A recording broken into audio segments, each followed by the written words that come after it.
Do you want to be healthy? Do you want to be fit? Do you want to be strong? Do you want to be lean? Do you want to stay young for a long time? Do you want to have great quality of life for the rest of your life? And if I asked a reverse question of that, do you want to get old fast? Do you want to have a slow metabolism? Do you want to be unfit? Do you want to be unhealthy? Do you want to be weak and frail? Probably the answer is no. So if you are an exercise professional like I am, so from one exercise professional to another, some really great questions to ask. But also if you are a coach, a parent, a teacher, or you are a healthy, fit, strong human being who wants to stay that way for the rest of your life, how do we inspire and excite other people who may not be healthy, fit and strong? So how do we get people to start? If they start, how do we get them to keep going, and how do we get them to keep going for a long time? So there's a lot of people that don't want to exercise, and if you have a look at those numbers, it's really interesting depending on which country you look at in the Western world, but the statistics will suggest that somewhere between 8 and 9 people out of 10, so 90 people out of 100 don't want to exercise. They might think they need to, their doctor might tell them that they should, their partner might say you need to lose some weight, and even if they are exercising irregularly, or even if they are going to the gym or they are doing a regular exercise plan, they might not be liking it. So let's have a look at that number. 8 to 9 people out of 10 either don't want to exercise or they don't love it. So as an exercise professional, what am I going to do? How do I inspire and excite people to start, to keep doing it and not to stop for the rest of their life? And the people that start and stop are the interesting ones, because usually that's because I want to lose weight, so they lose weight and then they stop exercising. Or I want to get into great shape for an event, so they get into great shape for that event and then they stop exercising. And I use getting married as an example. A lot of people have shared with me, both men and women, I'm getting married, I want to look great on my wedding day. So they do all this hard work and exercise and healthy eating plan and dieting and get into great shape for their wedding, and they have their photos taken, and then that's the last time in their life that they ever look really great, or they're really healthy, or they're in great physical condition. And they look at those photos for the rest of their life and go, didn't I look good then? Well, that's not what I'm about, and I'm sure you as an exercise professional, and most importantly, as a parent, teacher, coach, it's not about now, healthy, fit and strong. What about the future? What about long term? How about we don't get people yo-yoing, as I call it, where we lose weight, gain weight, lose weight, gain weight, lose weight, find it again, and we stay on that yo-yo dieting merry-go-round for the rest of our life. So what do I need to do as an exercise professional to excite and inspire people to start, to keep exercising and stay exercising for the rest of their life? And if we go back to zero-based thinking, as we call it in business, so if there were no gyms, if there were no exercise pieces of equipment, if there were no diets, if there were no nutritional supplementation, no pills, powders, programs, potions, everything that we're so used to in the exercise profession and anything to do with healthy eating and well-being, if we went back to zero-based thinking, so we had none of those things, what would we inspire people to do and how would we do it? And one of the things that's been a big driving force for me as an exercise professional is how does the human body work, and how do I get it working at its peak, at its best? How do I become a person who's full of energy? I work and perform and do my best at everything that I do. How do I make sure that I look good all of the time, long term? And whatever I'm eating, whatever I'm doing, whatever activity I'm doing, how do I make sure that I'm getting the results from that eating exercise plan that I want to get? So I always ask those 4 questions. And I'll go back one step. As an exercise professional, what are our responsibilities? What should we be able to do for people?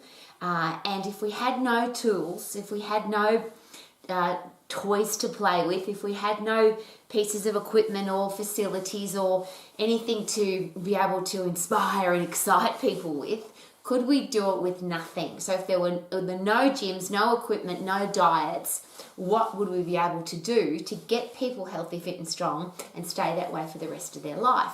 So if I then go back to the fundamentals of how do I get people fit and how do I get people strong?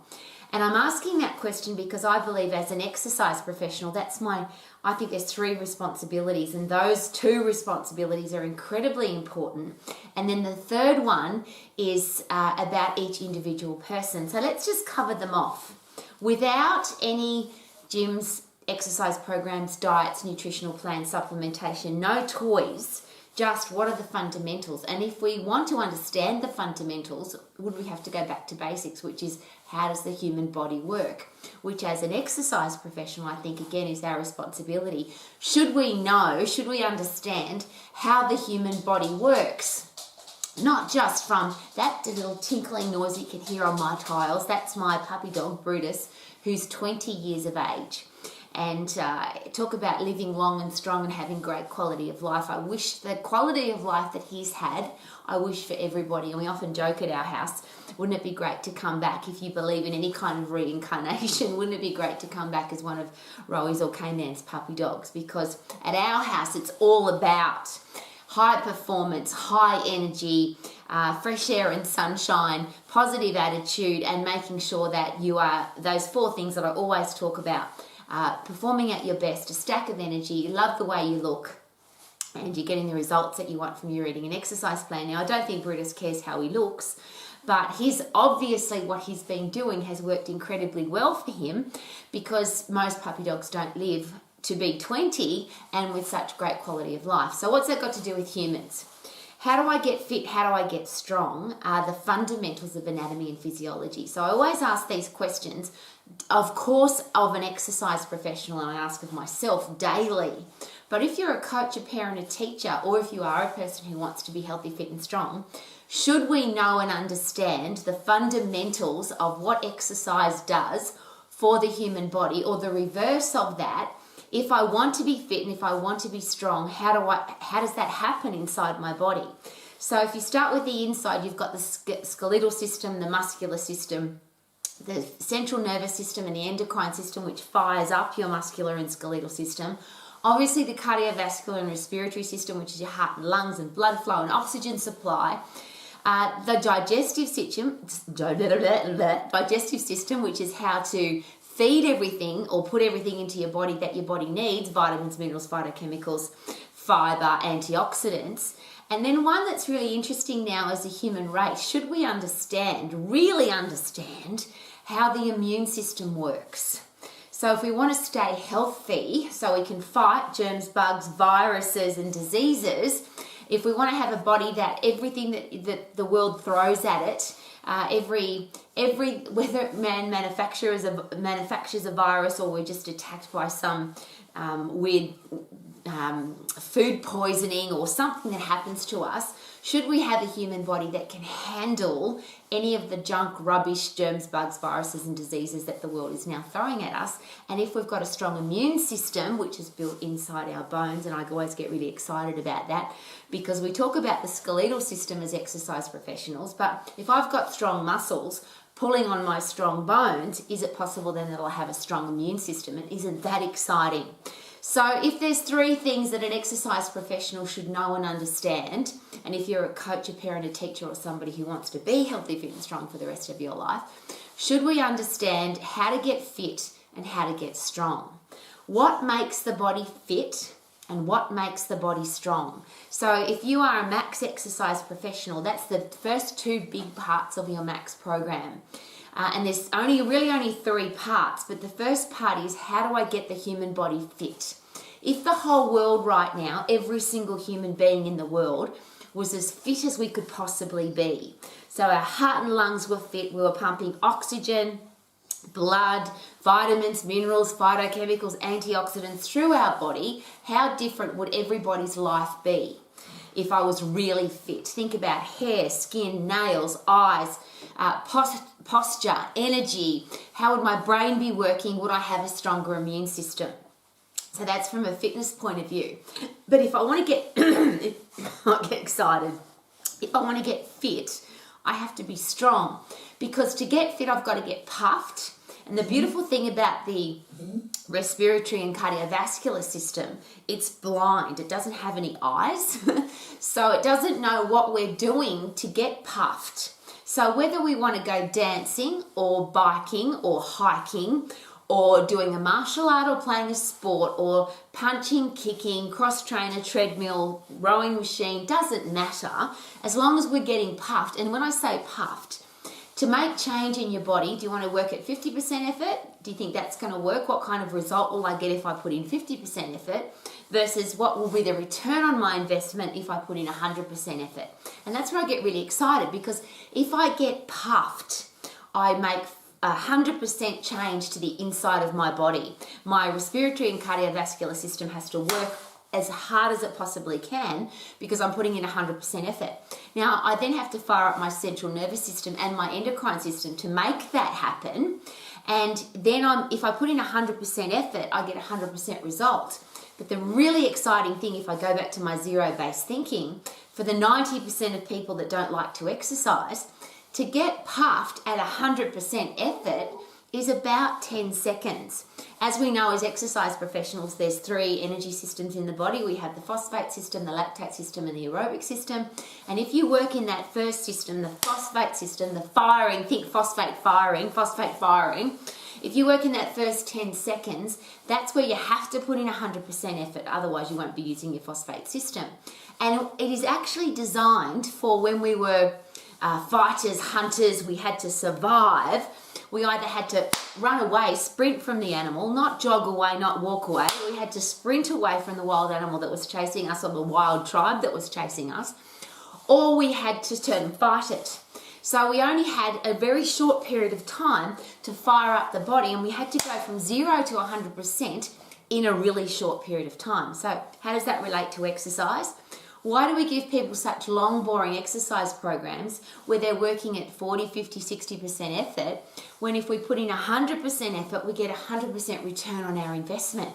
So there's a great question. If I want to get fit, I've got to get puffed. How long does it take me to get puffed? And if it's the phosphate system, boom, it's 10 seconds. So what if at zero-based thinking, to inspire those 80 to 90% of people who don't want to do any exercise, what if the exercise program we gave them was so short that they just had to fire up 10 seconds and get their breath back? Now, the beautiful thing, and I have to share this because it's not just the cardiovascular, respiratory system, phosphate system, muscles and bones. What about the firing mechanism of the brain, the central nervous system? Because the chemicals that we have to produce to be able to sprint, which is epinephrine, adrenaline, cortisol, which is stress movement drugs, they're the ones that make sure that we can go. But what happens after we've gone is that we've dispersed those movement drugs, which we now then have to have a replacement, a change of chemistry in our brain, which we now produce serotonin, which is a satisfaction neurotransmitter. We produce dopamine, which is a reward transmitter. We feel good, we feel satisfied, we feel rewarded. And most importantly, we produce, I think most importantly, brain-derived neurotropic factor, which is a fertilizer for your brain. So we now have neuroplasticity, which is I think differently, I can think more clearly, I can make better decisions. We also have neurogenesis, which is actually new brain cells produced. So imagine a world where people were exercising at 100% intense effort, getting 100% return on their investment, turning their body into a high-performance machine and turning their brain into a chemical producing machine that allowed us to think more clearly, make better decisions, be more creative. I'll get pretty excited about that. How about you? So that's just the fundamentals of getting fit. Go as hard as you can, get your breath back, go again if you want to, but you don't have to go straight away. So what if we created a program for people that we just chose something that they like to do or something that they hated the least? So what do you love to do? It doesn't matter. Again, I'll share whether it's biking or hiking or rowing machine or cross trainer or treadmill or boxing or dancing or martial arts or running up some stairs or sprinting on the spot or doing push-ups. Heart and lungs don't know. All the heart and lungs know is if I'm putting in 100% effort and I have to produce 100%, get the hell out of there, I'm now going to get fit because I've gotten puffed. So get puffed to get fit. So as an exercise professional, number one fundamental Do I need to be able to help people to understand how to get fit? To get fit, I've got to get puffed. Easy. Number 2, as an exercise professional, I can't do any of that if I'm weak. I have to be strong. So if I'm strong, I've got strong muscles, strong bones, strong ligaments, strong tendons, strong brain, because every time I overload my body, my muscles and bones, heart and lungs, I also produce those neurotransmitters that give me a stronger brain. But I can't sprint really hard, I can't punch hard, I can't kick hard, I can't jump high, I can't turn my body into a germ, bug, virus fighting, high performing machine if I'm weak. So how do I get strong? How do I make sure that every single muscle, bone, ligament, tendon, joint in my body is really strong? And once again, this is so simple and so beautiful. The human body, to get strong, has to be overloaded. But our muscles and bones are blind and they can't count. Isn't that awesome? In our profession, with our bells and whistles and toys and equipment and gyms and programs and pills and potions, we seem to get so caught up in numbers. But the human body, the muscles, the bones that we have inside us, they can't count. They don't know whether we've done 10 or 9 or 7 or 13. And it's interesting because everything about the exercise profession seems to be focused on numbers. But if I ask this question, if I'm going to get strong, I have to overload my muscles. How do I know how many of an exercise a person can do? I don't know how many I can do today. It depends on how much sleep I've had, how stressed I am, what my nutrition's been like, how happy I am to be exercising, what else is going on in my life. So if I want somebody to be strong, all I've got to do is overload every single muscle, bone, ligament, tendon, joint, endocrine system, central nervous system in their body, and there's only one central nervous system and one endocrine system, but it's just overload. And the more muscles I use at the same time, the more effort I put in. So again, it's none of this 50% effort. How heavy can I lift? If I do little exercises, I'm going to get little results. If I do big exercises, I'm going to get big results. If I use as many muscles as possible at the same time, keep going till I can't do any more. If I think I could possibly do one more than I do, which then changes my brain chemistry, of course, because I didn't think I could do, I'm going to do another one, going to do another one, going to do another. Oh, I did do another one. And I didn't think I could. So now I'm going to change my brain chemistry so that I think differently, I think stronger, I think more powerfully. So if I want to get fit, I have to get strong. If I want to be strong, and I'll rephrase, would I ever want to be weak? I can never understand why people say to me, oh, I'm good to do huffy-puffy exercise, but I'm not interested in doing strength training. Well, how do we do our very best huffy-puffy cardiovascular, go as hard as we can exercise if we have weak muscles and bones? To get strong bones, strong muscles, remember strong muscles pull on strong bones, which then means a strong immune system, which means I'm less likely to get sick and less likely to pick up germs, bugs, viruses and diseases. If I want to get strong, I just need to make sure that I'm using every single muscle and bone in my body and make sure I keep going till I can't do any more. Now, what is that number? All we have to focus on again are those 3 systems, phosphate, lactate, aerobic. The 100% effort system is the phosphate system.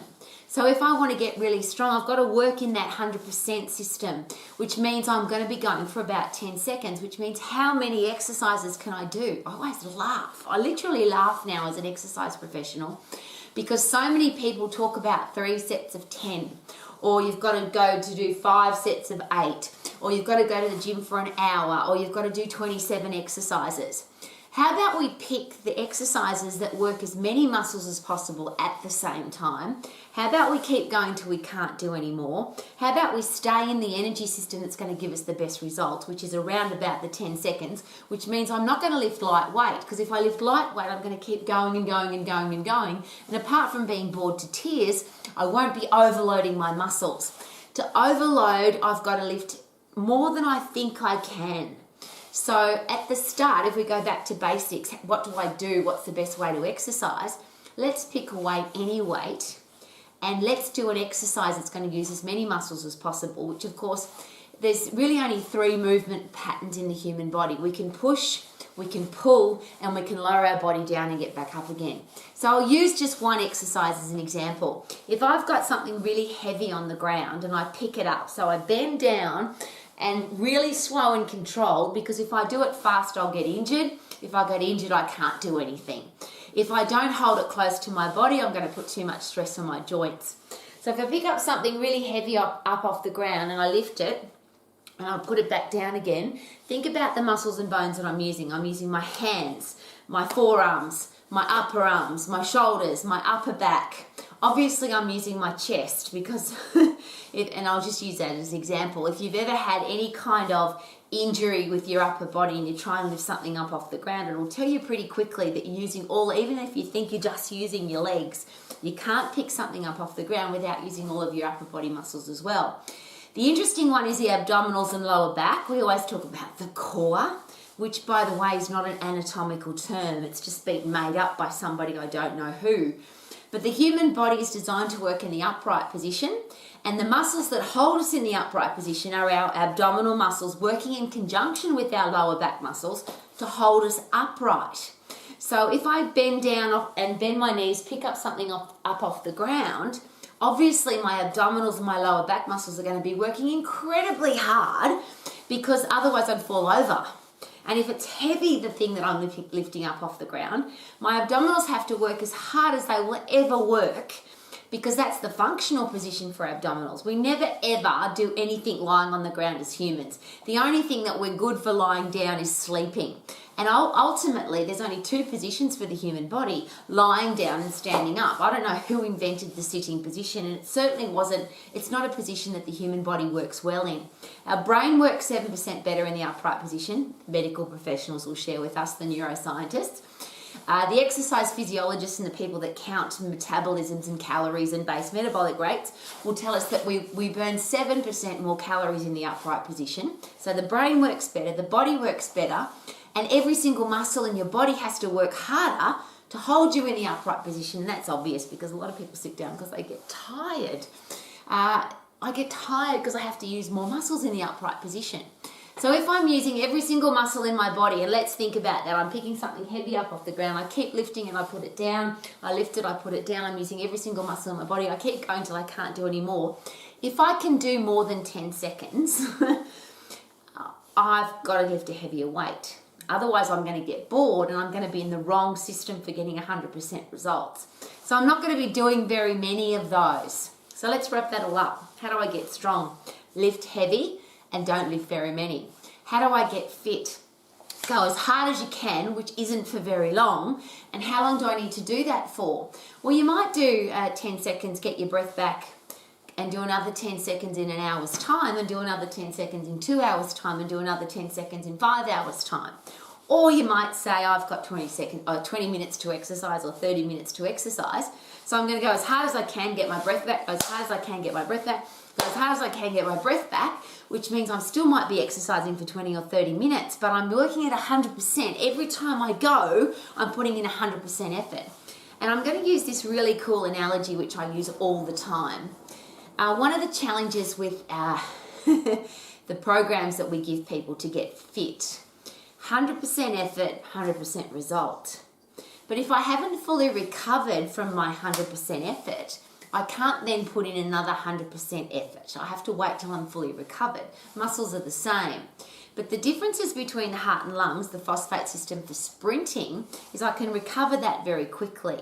So I can go again at 100% in a pretty short period of time. But I've got to wait till I'm fully recovered. So the analogy I use is if you go to the bathroom and you do a number 2 in the toilet, and sometimes when you do that, the number 2 doesn't go away. So you have to press the button again to get rid of the number 2. But one of the things we do as impatient humans, we often don't wait for the cistern in the toilet to fill back up again, and we press the button before it's filled up.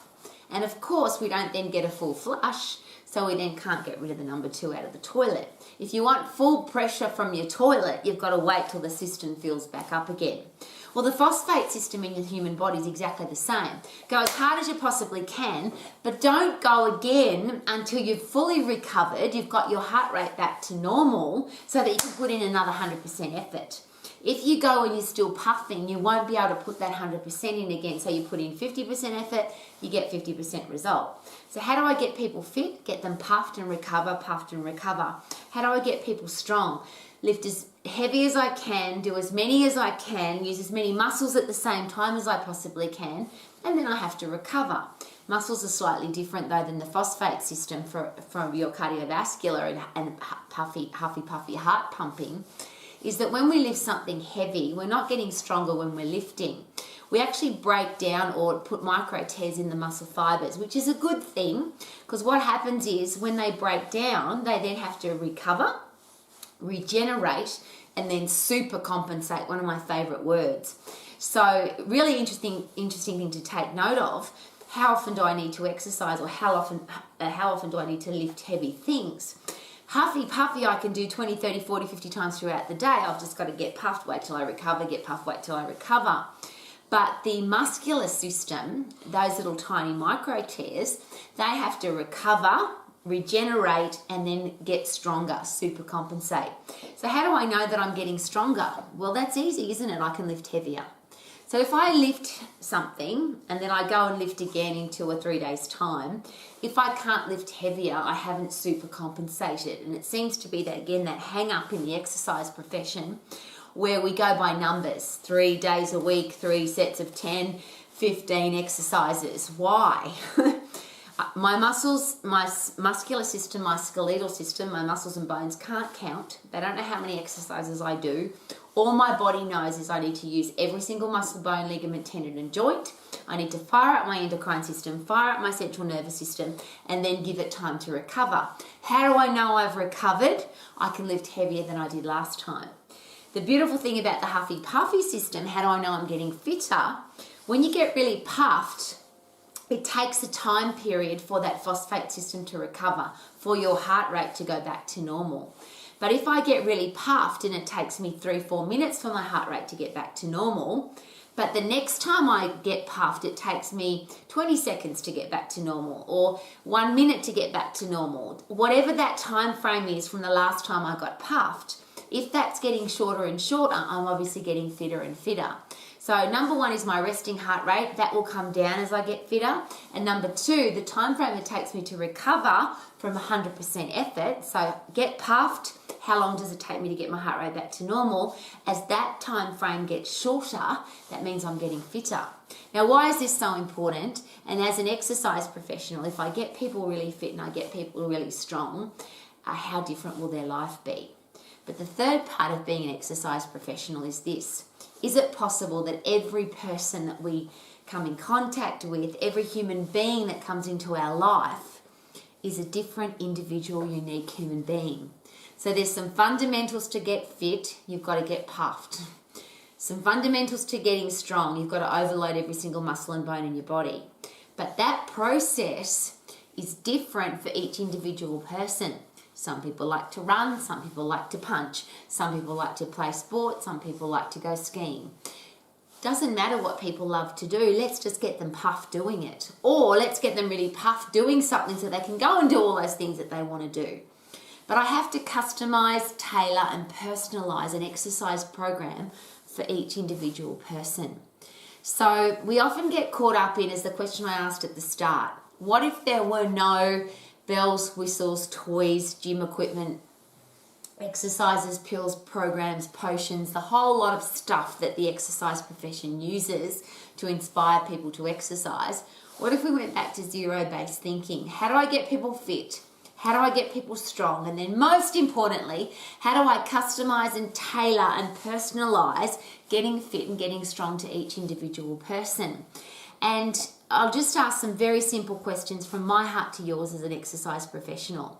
If I wanted to inspire the 80-90% of people that don't want to exercise, so I'm not talking now to the people that are committed to their exercise, they love it, they'll keep going whether it's rain, hail, shine, summer, winter, Easter time, Santa time, doesn't matter, they're going to exercise. I'm talking about the people who either don't exercise now or they're the start-stop people.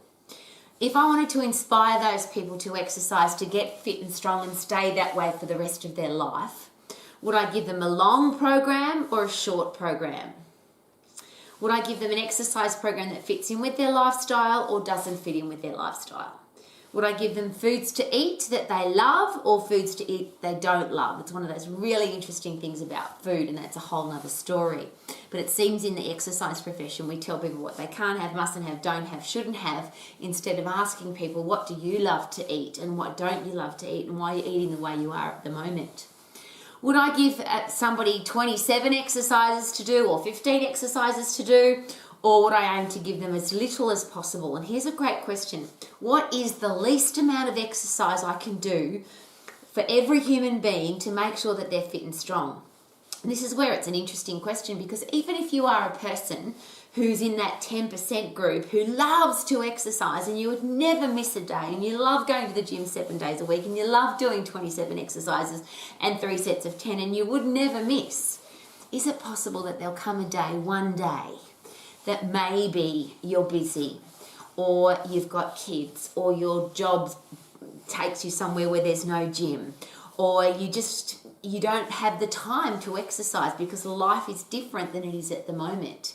Rather than how much exercise I have to do to get healthy, fit and strong, could it be a really great question as exercise professionals that we should be asking, what is the least amount of exercise that we can get people to do with the least amount of toys? There's always going to be toys. There's always going to be gyms and new equipment and new programs and new fancy fads and fit fashion and all sorts of stuff. I've been in this profession for 40 plus years and there's always new stuff. But I love the fundamentals and the basics. How do I get people fit doing what they love to do to get puffed? How do I get people strong in the shortest amount of time with the least number of exercises, with the least amount of toys? So if there's no toys, and if anything that a worldwide medical pandemic has taught me is that if the gym's closed and there's no equipment, how do I get people strong? Can they lift their own body weight? Can they lift a wheelbarrow full of sand? Can they lift a bucket full of water? Can they lift a child? One of the really fun things in New Zealand were people who were lifting their cows and their sheep and their puppy dogs and their children just to stay. And I'm using sheep as an example because there was a really cool guy in New Zealand during Happy Homestay that was actually staying strong by lifting a sheep. He was squatting and deadlifting his own sheep. The human body doesn't know what we're lifting. It doesn't know what we're doing to get puffed. But if we lift heavy, we will get strong. And if we get puffed, we will get fit. And if we're fit and if we're strong, will our life be different? And this is the exciting thing for me about being an exercise professional, which I just would love the whole world to be as excited as me. If I'm healthy, fit and strong, will I have a brain that can think more clearly, make better decisions, feels happier, is less likely to be depressed, has little or no chance of ever having Alzheimer's and dementia, and I'll never have to be concerned about being mentally weak because I'll be mentally tough and strong? Is it possible that if I'm a healthy, fit, strong human being, I'll have an immune system that can fight germs, bugs, viruses and diseases? So I'll either never get I'll never get sick because I'm so fit, or if I do get sick, I'll be able to fight that germ, bug, virus or disease and get rid of it really quickly, and it's less likely to ever come back again. If I'm really fit and strong, will I have better posture, stronger teeth, brighter eyes, better skin, better fingernails? Will I have a better self-esteem because all those things are working better? Will my clothes look better on me because I have good posture? And because I feel good about myself, I walk differently because I've got great self-esteem and self-confidence. So I always ask these great questions. Do you want to turn your body into a happy drug pumping machine, germ, bug and virus and disease fighting machine, into a calorie burning, fat burning, sugar burning, food burning machine? Because obviously when you're fit and strong, you have a really fast metabolism and it stays fast for the rest of your life. Do you want to have a body that has a stack of energy, performs at its best, looks great in the mirror, and you get the results that you want from your exercise plan because you want to have a high performing, energetic, healthy, fit, strong body? And if that's our mission as exercise professionals, as coaches, as parents, as teachers, to get people really fit and strong so they have a stack of energy, perform at their best, love what they see in the mirror, and get the results that they want from their eating and exercise plan, because it doesn't take too long Let's go back to the basics. How quickly can I get somebody fit and strong? What's the least amount of time, the least number of exercises, the least amount of effort that I have to put in? And wouldn't it be exciting? And I'll just ask this question, what if?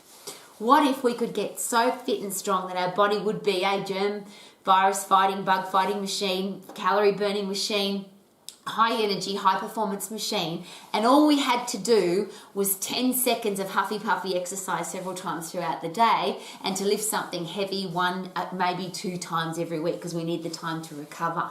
What if? Please, as an exercise professional, please learn your anatomy, learn your physiology. Don't become the expert in somebody else's opinion.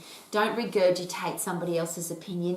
Please don't get caught up in the bells and whistles and fads and fashion and pills and powders and programs and potions and all the different things that are there. What if we didn't have those? What if we could just get people fit and strong by getting puffed and lifting heavy, and it didn't matter what we did to get puffed, and whatever we lifted, we did it safely so that we don't injure people? What if we could give people a healthy, fit, strong body in a short period of time, so that even if they didn't like to exercise, it only took up a couple of minutes, literally, at the most every day, and you really could be a healthy, fit, strong human being in just minutes a week? What if that was possible?